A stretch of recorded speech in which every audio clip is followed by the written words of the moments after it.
জি বাংলার রিয়ালিটি শোয়ে এবার বড় পরিবর্তন। মাত্র 4 মাসেই বন্ধ হচ্ছে রন্ধনে বন্ধন। মূলত কম টিআরপির কারণে বন্ধ করা হলো।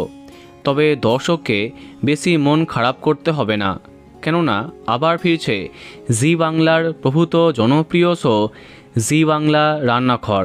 ইতিমধ্যে তার ঝলক শেয়ার করেছে কর্তৃপক্ষ, কিন্তু থাকছে বড় পরিবর্তন। রান্নাঘর আসছে ঠিকই, তবে যার জন্য রান্নাঘর জনপ্রিয় হয়েছিল সেই সুদীপা চ্যাটার্জিকে বাদ দেয়া হয়েছে। হ্যাঁ, নতুন রান্নাঘরে সঞ্চালিকা পাল্টে গেছে। সুদীপার পরিবর্তে নতুন সঞ্চালিকা হচ্ছেন বাংলা টেলিভিশনের জনপ্রিয় টেলি অভিনেত্রী কনীনিকা ব্যানার্জি। হ্যাঁ, সব গুঞ্জনই সঠিক হয়েছে।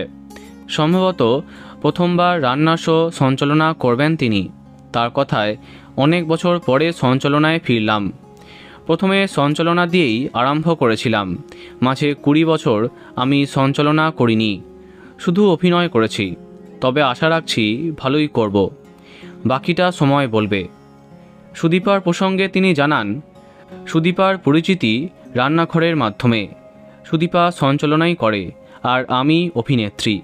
সুদীপার সঙ্গে আমার তুলনা করাই বৃথা, দুজনের কাজের পরিধি আলাদা। আগামী 30শে সেপ্টেম্বর থেকে বিকেল 4:30তে আসছে জি বাংলার রান্নাঘর। যদিও কনীনিকা ব্যানার্জিকে এখনও ঝলকে দেখানো হয়নি। তো বন্ধুরা, কার কী মন্তব্য কমেন্টে জানাতে পারো। আর এই রকমই আরও অনেক ভিডিও পেতে সাবস্ক্রাইব কারেন্ট বস। ধন্যবাদ।